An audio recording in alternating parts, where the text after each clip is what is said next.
বিয়াদব, তোর বাপের ছিল মন, তুই বমির গায়ে হাত দিছস, তোর কেটে নেব না থাক। তখন সবাইকে একটা করে সারপ্রাইজ দেই, হোক সেটা কারো কুমায় লাগে।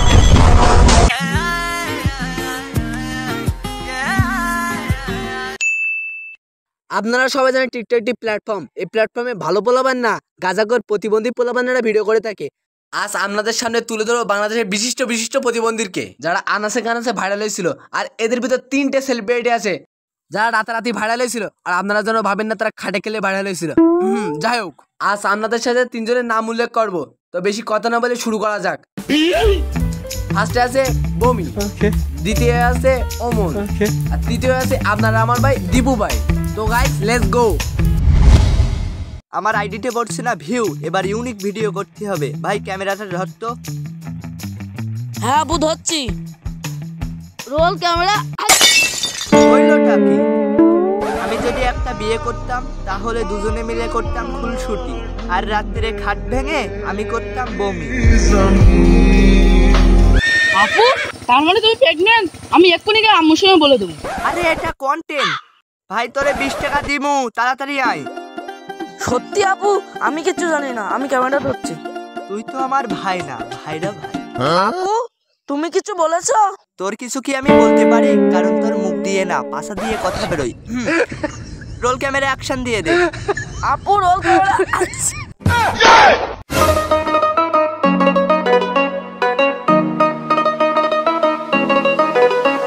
এই চাঁদ উঠেছে ওই, ফুল ফুটেছে ওই, সোনার মেয়ে নাচ দেখে মাথার চুল খুলে। ঘর সাজাবো কই, ফুল সাজাবো সই, সাদা সাদা আলপনাতে জবা ফুল। চাঁদ উঠেছে ওই, ফুল ফুটেছে ওই, সোনার মেয়ে নাচ দেখে মাথার চুল খুলে। ঘর সাজাবো কই, ফুল সাজাবো সই, সাদা সাদা আলপনাতে জবা ফুল।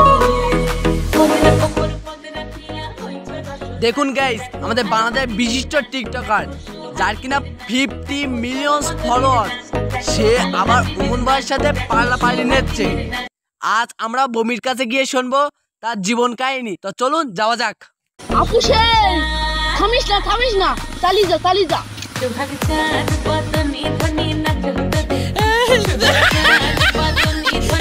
বিয়াদব, তোর বাপের ছিল মন, তুই বমির গায়ে হাত দিছস, তোর কেটে নেব না থাক।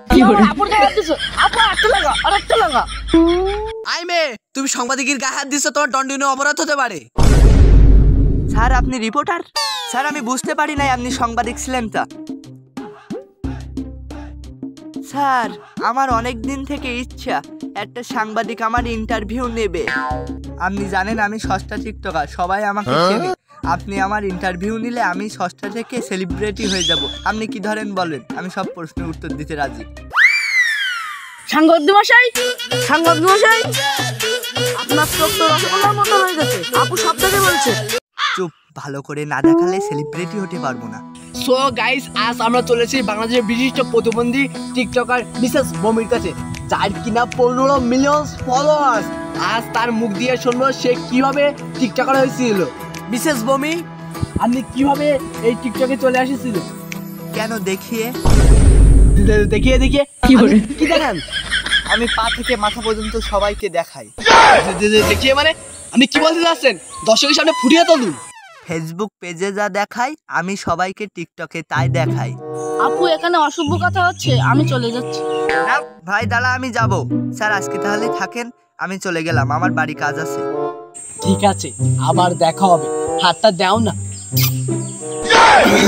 তো সো গাইস, ইতিমধ্যে আমরা বমির কাছ থেকে শুনলাম তার 15 মিলিয়নের গল্প। এরপরে আমরা শুনবো বাংলাদেশের বিশিষ্ট প্রতিবন্ধী ওমনের কাছ থেকে, যা কিনা বাংলাদেশের একটি ব্র্যান্ড। তো চলুন যাওয়া যাক। আমি যখন হেরে যাই তখন সবাইকে একটা করে সারপ্রাইজ দেই, হোক সেটা কারো কুমায় লাগে। কিন্তু এখন ক্যামেরা ধরবে কে? গাইস আমি এখন যাচ্ছি পদ্মা সেতুর পাশ দিয়ে। এই পাশ দিয়ে গেলে ওমন ভাইয়ের সাথে দেখা হতে পারে। এই যে ভাই শুনছেন? কে ডাকলো? ওমন ভাই। তো সো গাইস এখনই আমরা ওমন ভাইয়ের সাথে দেখা করে পেলাম, আর ইতিমধ্যে আপনাদের সাথে ওমন ভাইয়ের পরিচয় করাই দিব। তো চলুন যাওয়া যাক। ভাই জলদি আসেন। সো গাইস আমরা ইতিমধ্যে চলে এসেছি ওমন ভাইয়ের কাছে। আরে সাংবাদিক, আমারটা ক্যামেরা ধরেন তো, তারপর পরে কথা হবে। এসেছিলাম রিপোর্ট করতে, হাতে দিলে ক্যামেরা ধরে। আমি ট্রেন বানাই না, আমি যেটা ইউজ করি সেটাই গু হয়ে যায়।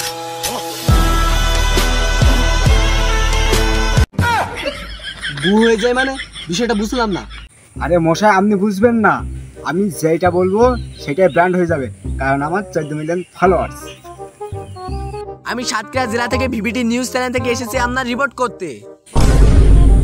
আরে আমার তো কিডনি, হার্ট সবকিছু ঠিকঠাক আছে। না, আমি এখন রিপোর্ট করবো না, আপনি যান। আরে আমি একটি টিভি চ্যানেল থেকে এসেছিলাম আপনার প্রোগ্রাম করাতে। প্রোগ্রাম করাতে? ওকে, ঠিক আছে। এই বাড়িতে এমন কি আছে আপনি প্রতিটা ভিডিওতে বাড়ির ব্যাকগ্রাউন্ডকে দেখান, প্লিজ আমাদের সাথে বলুন।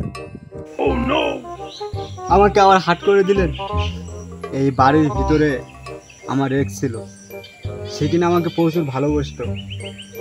হঠাৎ করে আমারটা ছোট দায়িকা, মানে মন ছোট দায়িকা, সে আত্মহত্যা করলো। আর তারপর থেকে আমি তাকে খুঁজে পাই না, তাই চিন্তা ভাবনা করলাম এই বাড়ি থেকে আমি অনেক ভিউ কামাবো, প্রতিটা ভিডিও এই বাড়ি থেকে করবো, তাহলে ও দেখতে পাবে আর আমিও মানুষের বিনোদন দিতে পারবো। আপনার এক্স কি আপনার মুখে মুইতা দিয়ে অন্য কারোর সাথে চলে গিয়েছিল, আর এই কারণে আপনি নিজেকে আটকাতে পারেন না, তাই কাবলদের দেখলে আপনি খুচ্চা মেরে কথা বলুন। আমার মনের খবর এর সংবাদে কি করে? যাই হোক, অপ্রসঙ্গবাদ, অন্য প্রশ্ন করুন। না না না না, হবে না হবে না, এই প্রশ্নের উত্তর আপনাকে দিতে হবে, সামনে কিন্তু লাইভ চলছে। সত্যি কথা বলতে কি, আমারটা অনেক ছোট ছিল, আর তাই আমি অন্য কারোর দেখে সহ্য করতে পারি না, তাই ভাবলাম কাপড়তে দেখবো আর পয়েন্টের কথা বলবো, আর জায়গায় গিয়ে লাগবে, আর আমি তখন ব্র্যান্ড হয়ে যাব। লাস্ট প্রশ্ন, আপনি কিসের জন্য সাবরিদের দেখতে পারেন না? আমি সাবরিদের এই কারণেই সহ্য করতে পারি না, কারণ আমার এক্স আমার মুখে মুটা দিয়ে ঝাঁপিতে চলে গেছিল, সে একটা সাবরি পোলাপান ছিল। আর সেই থেকে আমি মানসিক টেনশনে টিকটক বানাতে এই দেওয়ালটাকে ফ্রি করে ফেলাইছি, আর তখনই মানুষ জানে কমন অন ফ্রি। তো সো গাইস ইতিমধ্যে আমরা ওমন ভাইয়ের কাছে শুনলাম সাবরিদের কথা আর কাপড় ব্লগের কথা, আর এরপরে আমরা যাব আসল সাবরি দীপু ভাইয়ের কাছে। তো চলুন যাওয়া যাক। জ্বলন্ত সিগারেটটাও আমাকে বলছিল, আরে আমার ভাই জ্বলন্ত সিগারেটটাও আমাকে বলছিল তুই রাশিয়ান গাবি রাখিস না।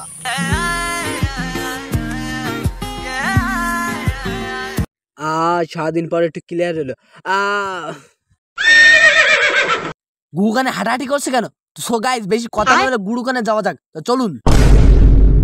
এই বাংলাদেশবাসী, আপনাদেরকে অনেক ভালোবাসি। এখন আমি আছি গাভী নিয়ে, সরি না, আমার বউকে নিয়ে, আমার ডার্লিং, সে একটু ঘরে গেছে। আরে ভাই আমি চুলি গুগল করছে কেন? আরে দিবু ভাই। তো সো গাইস ইতিমধ্যে আমরা দিবু ভাইয়ের সাথে দেখা করে ফেললাম। তুই গু কালার বললি? বাঙালি নিচু জাতি। আরে তুই জানিস এটা কত ডলার দিয়ে কিনতে হয়? এই কালারটা কোথায় পাওয়া যায় তুই জানিস? কখনো দেখছিস চোখে দেখছিস? আরে দিবু ভাই আমি এই কালারটা প্রতিদিন দেখি সকালে বাথরুমে গিয়ে। আর আপনার কি লাগবে? তুই এটা গোর সাথে তুলনা করছিস? তুই জানিস এটা আমি কত টাকা দিয়ে বানিয়েছি? $50 দিয়ে বানিয়েছি, যেটা বাংলাদেশ টাকা 50,000 টাকা। আরে দিবু ভাই আপনি রেগে যান না, আমি ভিভিটি নিউজ চ্যানেল থেকে এসেছি, আর আপনার আমি কিছু প্রশ্ন করবো, আমি উত্তর দিব। আমার হাতে বেশি সময় নাই, ঘরে একটা গাভী আছে, ওকে খেতে দিতে হবে, তাড়াতাড়ি বলুন কি বলতে হবে। দিবু ভাই আপনার একটু প্রিয় ডায়লগ বলুন। ডায়লগ, গাভী গাভী ডাক পড়ে, গাভী আমার ঘরে ডাকে, ঘরে যদি না যায় জুতো দিয়ে পেটায়।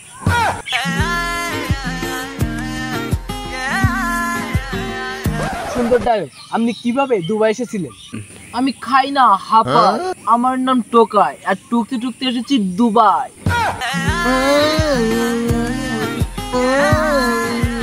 খুব সুন্দর খুব সুন্দর। আর আপনি কিছু না মনে করলে আপনার গাভীটা কি আমার কাছে রাখবেন? কি কইলি তুই? ওই গাভীর জন্য আমি দুবাই এনজয় করে বেড়াই, শালার কি দিয়ে মারবো? তোর আজকে মাইরেই ফেলাবো। হে গাইস, আমি আপনাদের 3 সেলিব্রিটির সাথে পরিচয় করে দিয়েছি, আর আমি যদি একবার দাঁড়াই আমার পরিচয় খবরে কাগজ উঠবে।